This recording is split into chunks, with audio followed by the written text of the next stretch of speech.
ഇസ്രയേലും ഇറാനും തമ്മിൽ 12 ദിവസം നീണ്ടു നിൽക്കുന്ന യുദ്ധം. അതിൽ അമേരിക്ക വളരെ പെട്ടെന്ന് ഇടപെടുന്നു. ഇറാനിലെ ആണവ കേന്ദ്രങ്ങൾക്ക് നേരെ ആക്രമണം നടത്തുന്നു. വലിയ നാശനഷ്ടങ്ങൾ വരുത്തിയെന്ന് പറയുന്നു. പക്ഷേ പിന്നീട് അത്രയൊന്നും ഉണ്ടായില്ല എന്ന് പറയുന്നു. എന്തായാലും വളരെ പെട്ടെന്ന് അമേരിക്ക ആക്രമണം നിർത്തുന്നു, അല്ലെങ്കിൽ വെടിനിർത്തൽ നടപ്പാക്കുന്നു. ഇതിന് കാരണമായി പറയുന്നത് ഇറാൻ അമേരിക്കയ്ക്ക് നേരെ, അമേരിക്കയുടെ ബേസ് സ്റ്റേഷന് നേരെ ആക്രമണം നടത്തിയെന്നാണ്. അതായത് ഇറാൻ നേരിട്ട് അമേരിക്കയിൽ പോയി ആക്രമണം നടത്തില്ല. പക്ഷേ ഇറാന് ചുറ്റുമുള്ള ഗൾഫ് രാജ്യങ്ങളിൽ അമേരിക്കയ്ക്ക് ധാരാളം ആർമി ക്യാമ്പുകളുണ്ട്. അത്തരത്തിലുള്ള ഒരു ക്യാമ്പിന് നേരെ ആക്രമണം നടത്തിയത് കൊണ്ടാണ് ഈ പെട്ടെന്ന് യുദ്ധം നിർത്തിയതെന്നാണ് പറയുന്നത്. പക്ഷേ അമേരിക്ക പറഞ്ഞു, ശരിയാണ്, ഇറാൻ്റെ ഭാഗത്തുനിന്ന് ആക്രമണം ഉണ്ടായി, അത് ഖത്തറിന് നേരെയാണ് ഉണ്ടായത്, ഞങ്ങളെ നേരത്തെ അറിയിച്ചിട്ട് നടത്തിയ ഒരു ആക്രമണമാണ്, വലിയ കുഴപ്പമൊന്നും സംഭവിച്ചില്ല എന്ന് പറഞ്ഞു. പക്ഷേ ഇപ്പോൾ ഇറാൻ ഇൻ്റർനാഷണൽ പുറത്തു വിടുന്ന ചില ഉപഗ്രഹ ചിത്രങ്ങൾ, അതായത് ഇറാൻ അമേരിക്കയ്ക്ക് നേരെ നടത്തിയ മിസൈൽ ആക്രമണം വലിയ കേടുപാടുകൾ, വലിയ ദോഷങ്ങൾ അമേരിക്കയ്ക്കുണ്ടാക്കി എന്ന് പറഞ്ഞാൽ, അമേരിക്ക US പുറത്ത് നിർമ്മിച്ച ഏറ്റവും വലിയ ഡോം, അല്ലെങ്കിൽ എന്താ പറയുന്നത്, ഏറ്റവും വലിയ ഈ ആശയവിനിമയത്തിനുള്ള ഒരു സംവിധാനം, ഇതാണ് ഇറാൻ്റെ മിസൈൽ ആക്രമണത്തിൽ തകർന്നത്. അപ്പോൾ സുരക്ഷിതമായ ആശയവിനിമയം നടത്തുന്ന ജിയോഡെസിക് ഡോം ഹൗസിംഗ് ആണ് ഇറാൻ്റെ വ്യോമാക്രമണത്തിൽ തകർന്നത് എന്ന് പറഞ്ഞാൽ $15 മില്യൺ വില വരുന്ന സംവിധാനം അവിടെ തകർത്തു. അതായത് ആക്രമണം നടത്തുമെന്ന് നേരത്തെ കൂട്ടി ഇറാൻ അറിയിച്ചുവെന്നും അങ്ങനെ അവിടെ നിന്ന് ധാരാളം വിമാനങ്ങളൊക്കെ മാറ്റിയെന്നുമാണ് അമേരിക്ക അവകാശപ്പെട്ടത്. ശരിയാണ്, ജൂൺ 23 ഖത്തറിൻ്റെ തലസ്ഥാനമായ ദോഹയ്ക്ക് പുറത്തുള്ള അൽ ഉദൈദ് വ്യോമത്താവളത്തിന് നേരെയാണ് ഇറാൻ്റെ ആക്രമണം നടന്നത്. അതുകൊണ്ട് തന്നെ അവിടെ നിന്ന് US മിലിറ്ററി കമാൻഡിലേക്ക് ബേസ് ഹോമിലുള്ള വിമാനങ്ങളൊക്കെ മാറ്റി. അതിന് കേടുപാടുകളൊന്നും സംഭവിച്ചില്ല. ഇതാണ് പറയുന്നത്. മറ്റു വിധത്തിലുള്ള കേടുപാടുകൾ ഉണ്ടായില്ലെന്നും അമേരിക്ക അവകാശപ്പെടുന്നുണ്ട്. എന്തായാലും ഈ ഫോർവേഡ് ആസ്ഥാനത്തിലേക്ക് വിമാനം മാറ്റിയെന്ന് പറയപ്പെടുമ്പോഴും വലിയ ഒരു ആക്രമണം, അല്ലെങ്കിൽ വലിയൊരു നഷ്ടം അമേരിക്കയ്ക്ക് സംഭവിക്കുന്നു. ചുരുക്കം പറഞ്ഞാൽ യുണൈറ്റഡ് അറബ് എമിറേറ്റ്സ് എന്ന് പറയുന്ന UAE US ആർമിയുടെ ഒരു സെൻട്രൽ, അല്ലെങ്കിൽ അതിൻ്റെ ഒരു താക്കോൽ സ്ഥാനം എന്ന് പറയുന്നത് ഖത്തറിലാണ്. ഈ ഖത്തറിൽ 2016 സുരക്ഷിത ആശയവിനിമയത്തിനുള്ള സംവിധാനങ്ങൾ അമേരിക്ക ഒരുക്കുന്നത്. അതുകൊണ്ട് തന്നെ US മിലിറ്ററി കമാൻഡിൻ്റെ മുഴുവൻ കൺട്രോളും ഏതാണ്ട് ഈ ഖത്തർ കേന്ദ്രീകരിച്ചാണ് പ്രവർത്തിക്കുന്നതെന്ന് പറയാം.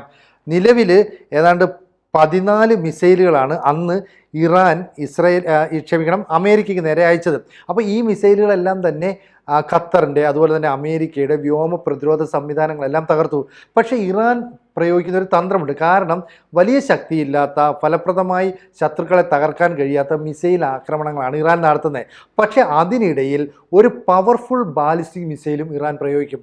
അതായത് മറ്റ് മിസൈലുകളെയൊക്കെ വ്യോമ പ്രതിരോധ സംവിധാനങ്ങൾ തകർക്കുന്ന സമയത്തിനിടയിൽ തന്നെ വളരെ പവർഫുള്ളായിട്ടുള്ള, കൃത്യമായി ലക്ഷ്യം ഭേദിക്കാൻ കഴിയുന്ന ബാലിസ്റ്റിക് മിസൈൽ അയക്കും. അങ്ങനെ ഒരു ബാലിസ്റ്റിക് മിസൈൽ അയച്ചതാകാം അമേരിക്കയുടെ ഈ പറയുന്ന സുരക്ഷിത ആശയവിനിമയ കേന്ദ്രത്തിൽ ഒരു താഴികക്കുടത്തിൻ്റെയൊക്കെ ആകൃതിയിലുള്ള ഈ സെൻറ്ററിന് നേരെ ഉണ്ടായ ആക്രമണം, അല്ലെങ്കിൽ അതിൽ പ്രധാന പങ്ക് വഹിച്ചത്. ഇനി മറ്റൊരു കാര്യം പറയുന്നത്, ഒരു പക്ഷേ ഇത്രയും മിസൈലുകൾ അയക്കുമ്പോൾ ഇവയെല്ലാം വ്യോമ പ്രതിരോധ സംവിധാനങ്ങൾ തടഞ്ഞു നിർത്തും, അല്ലെങ്കിൽ അതിനെ പ്രതിരോധിക്കും. ആ സമയത്ത് ഇതിനൊപ്പം അയച്ച ഒരു ഡ്രോൺ, ആ ഡ്രോണിൻ്റെ അറ്റാക്കും ഒരുപക്ഷെ ഇതിന് കേടുപാടുകൾ ഉണ്ടാക്കിയേക്കാം. കാരണം ഇറാനെ സംബന്ധിച്ച് തന്ത്രപരമായ ഡ്രോണുകൾ നിർമ്മിക്കുന്നതിൽ ഏറെ പ്രാഗൽഭ്യമുള്ള രാജ്യമാണ്. ഇത്തരത്തിലൊരു അറ്റാക്ക് ഉണ്ടാകാം. അപ്പോൾ ലോകമെമ്പാടുമുള്ള അമേരിക്കയിലെ ഉദ്യോഗസ്ഥന്മാർ, അതുപോലെ തന്നെ അമേരിക്കൻ ആർമിയിൽപ്പെട്ട ആളുകൾ, ഇവരെല്ലാം തന്നെ ആശയവിനിമയങ്ങളൊക്കെ കൈമാറണം, അതിന് വേണ്ടുന്ന പ്രവർത്തനങ്ങൾ നടത്തണം. അപ്പം US സംബന്ധിച്ച് ഇത്തരത്തിലുള്ള ചില ആസൂത്രണങ്ങൾ ഈ ഖത്തറിൽ നടത്തിയിട്ടുണ്ട്. ഇതിനെ സംരക്ഷിക്കുന്നത് അമേരിക്കയുടെ 2 പേട്രിയോട്ട് സിസ്റ്റവും അതുപോലെ തന്നെ ഖത്തറിൻ്റെ ബാറ്ററി സംവിധാനങ്ങളും ഉപയോഗിച്ചാണ്.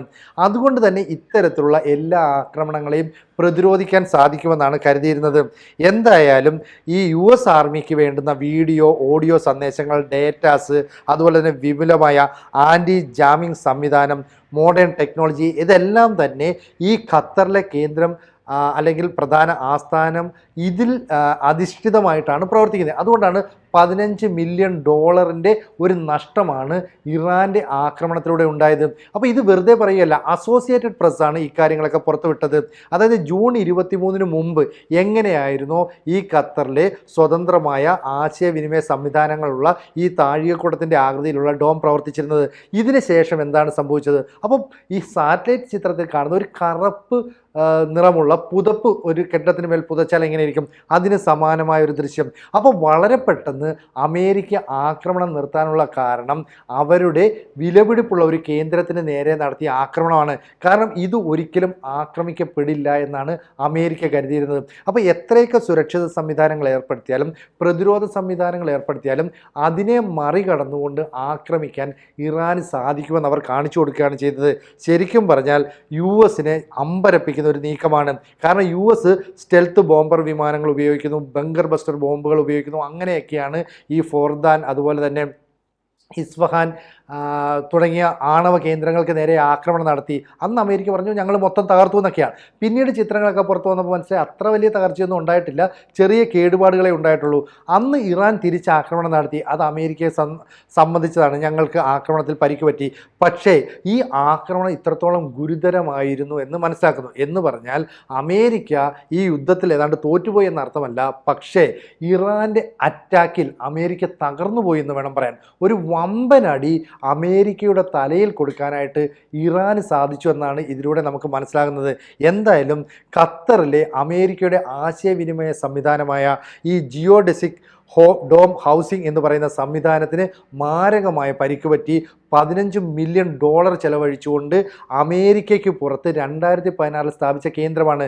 അമേരിക്കയ്ക്ക് പുറത്തുള്ള ആദ്യത്തെ പ്രധാന കേന്ദ്രമെന്നും പറയാം. രണ്ടാമത്തെ കേന്ദ്രം കുവൈറ്റ് ആസ്ഥാനമായിട്ട് പ്രവർത്തിക്കുന്നത്. എന്തായാലും ഒരു വമ്പൻ അടി അടിച്ചതോടുകൂടി ട്രംപ് എന്ന് പറയുന്ന ബിസിനസ്മാൻ ഏറെ ഭയപ്പെട്ടു. കാരണം ഇത്തരത്തിലുള്ള ഒരു ആക്രമണം നടന്നു എന്ന് അമേരിക്കയ്ക്ക് ലോകത്തോട് പരസ്യമായി സമ്മതിക്കാൻ കഴിയില്ല. കാരണം ഇറാൻ്റെ മുന്നിൽ തങ്ങൾ പരാജയപ്പെടുത്തി ഇറാൻ ഞങ്ങളെ എന്ന് അവർ വ്യാഖ്യാനിക്കപ്പെടും. എന്തായാലും ഈ പറയുന്ന അൽ ഉദൈദ് വ്യോമത്താവളത്തിൻ്റെ ഹൃദയഭാഗത്ത് സ്ഥിതി ചെയ്യുന്ന റഡോമിന് കേടുപാടുകൾ പറ്റി എന്നാണ് ഈ സാറ്റലൈറ്റ് ചിത്രങ്ങളിലൂടെ നമുക്ക് മനസ്സിലാക്കാൻ കഴിയുന്നത്. അപ്പോൾ ഈ സാറ്റലൈറ്റ് ചിത്രം എങ്ങനെ പുറത്തു വന്നു എന്നത് സംബന്ധിച്ചുള്ള വലിയ ചർച്ചകളൊക്കെ നടക്കുന്നുണ്ട്. ഇപ്പോൾ പുറത്തു വരുന്ന വിവരം അനുസരിച്ച് ലണ്ടൻ ആസ്ഥാനമായി പ്രവർത്തിക്കുന്ന സാറ്റലൈറ്റ് ന്യൂസ് ചാനൽ ഇറാൻ ഇൻ്റർനാഷണലിലൂടെ മറ്റൊരാളുടെ ചിത്രം എന്ന രീതിയിലാണ് പുറത്തേക്ക് വന്നത്. അപ്പം ഇത് ഈ മറ്റൊരാൾ ആരാണ് എന്നത് സംബന്ധിച്ചുള്ള വലിയ ചർച്ചകളൊക്കെ നടക്കുന്നുണ്ട്. എന്തായാലും മിസൈൽ പ്രതിരോധ സംവിധാനം, ഡ്രോൺ അറ്റാക്ക്, അതിനെ പ്രതിരോധിക്കാനുള്ള സംവിധാനം, ഇതെല്ലാം തന്നെ ഖത്തറിൻ്റെ കയ്യിലുണ്ടായിരുന്നു, അമേരിക്കയുടെ കയ്യിലുണ്ടായിരുന്നു. പക്ഷേ ധാരാളം മിസൈൽ അയച്ച കൂട്ടത്തിൽ വളരെ തന്ത്രപ്രധാനമായ ഒരു ബാലിസ്റ്റിക് മിസൈൽ ഇറാൻ അയക്കുകയും അത് ഇവരുടെ ഈ പറയുന്ന ആശയവിനിമയത്തിനുള്ള ഖത്തറിലെ സംവിധാനത്തെ തകർക്കുകയും ചെയ്തു. അപ്പം ഈ ഡോമിനുണ്ടായ തകർച്ച അല്ലെങ്കിൽ വീഴ്ച അത് തന്നെയാണ് വളരെ പെട്ടെന്ന് അമേരിക്ക യുദ്ധം നിർത്താനുള്ള അല്ലെങ്കിൽ വെടിനിർത്തൽ പ്രഖ്യാപിക്കാനുള്ള കാരണമാക്കി മാറ്റിയത്. കാരണം ഇത്രയും വലിയ നഷ്ടം അമേരിക്കയ്ക്ക് ഉണ്ടാക്കി എന്നുള്ളത് ഡൊണാൾഡ് ട്രംപിന് വലിയ തിരിച്ചടിയായി മാറും. കാരണം അദ്ദേഹത്തിൻ്റെ പാർട്ടിയിലുള്ളവർ തന്നെ അനാവശ്യമായി ഇസ്രയേലിനെ സഹായിക്കാൻ ഈ യുദ്ധത്തിൽ ഏർപ്പെടരുത് എന്ന് മുന്നറിയിപ്പ് നൽകിയിട്ടുള്ളതാണ്. അതിനെ അവഗണിച്ചാണ് ട്രംപ് ഇതിലേക്ക് എടുത്തുചാടിയത്. എന്തായാലും അമേരിക്കയുടെ 2 പാട്രിയറ്റ് സിസ്റ്റം ഉണ്ടായിരുന്നു, ഈ ഖത്തറിൻ്റെ ബാറ്ററി സംവിധാനങ്ങളെല്ലാം ഉണ്ടായിരുന്നു. അതിനെ അതിജീവിച്ച് ഒന്നുകിൽ ഒരു ബാലിസ്റ്റിക് മിസൈലിൻ്റെ അറ്റാക്ക് അല്ലെങ്കിൽ ഡ്രോൺ ആക്രമണം, രണ്ടിലൊന്ന് ഇവരുടെ ഈ പ്രധാനപ്പെട്ട അതായത് UAE US-ൻ്റെ ഒരു തന്ത്രപ്രധാനമായ താക്കോൽ സ്ഥാനമെന്നറിയപ്പെടുന്ന ഖത്തറിലെ സ്വതന്ത്ര ആശയവിനിമയ സംവിധാനമൊക്കെ ഒരുക്കിയ ഡോമിന് നേരെ ആക്രമണം നടത്തുന്നു. ഈ ഡോമിന് ഗുരുതരമായ കേടുപാടുകൾ പറ്റി സാറ്റലൈറ്റ് ചിത്രങ്ങൾ പുറത്തു വിട്ടുകൊണ്ട് ഇറാൻ തന്നെ ഇത് വ്യക്തമാക്കിയിരിക്കുകയാണ്. ഇനി ഇതിനെ പ്രതിരോധിക്കാൻ എങ്ങനെ കഴിയും? കാരണം മിഡിൽ ഈസ്റ്റിനെ സംബന്ധിച്ച് ഈ വ്യോമ ഗതാഗതമൊക്കെ അന്ന് തടസ്സപ്പെടുത്തിയത് ഇതുമായി ബന്ധപ്പെട്ട് നമ്മൾ കൂട്ടി വായിക്കേണ്ടതുണ്ട്. അപ്പോൾ അമേരിക്ക എന്ന് പറയുന്നത് എത്ര വലിയ രാജ്യമാണെങ്കിലും എത്ര ശക്തിയുള്ള രാജ്യമാണെങ്കിലും എതിർപക്ഷത്ത് നിൽക്കുന്ന ഒരു രാജ്യത്തിന് ഒരവസരം കിട്ടുമ്പോൾ കനത്ത അടി നൽകാൻ കഴിയുമെന്ന് ഇറാൻ ഇവിടെ തെളിയിച്ചിരിക്കുകയാണ്. എന്തായാലും ഇറാൻ ഈ ആക്രമണത്തിൻ്റെ സാറ്റലൈറ്റ് ചിത്രങ്ങളും പുറത്തുവിട്ട ഒരു സാഹചര്യത്തിൽ അമേരിക്ക ലോകത്തിൻ്റെ മുന്നിൽ ഒന്ന് പരുങ്ങുന്ന അവസ്ഥയിലേക്ക് എത്തി. ഇനി എന്തായിരിക്കും അമേരിക്കയുടെ മറുപടി എന്നാണ് ലോകം കാത്തിരിക്കുന്നത്. കൂടുതൽ വാർത്തകളും വിശേഷങ്ങളും നിങ്ങളിലേക്ക് എത്താൻ ABC മലയാളം സബ്സ്ക്രൈബ് ചെയ്യുക, ബെൽ ബട്ടണും അമർത്തുക.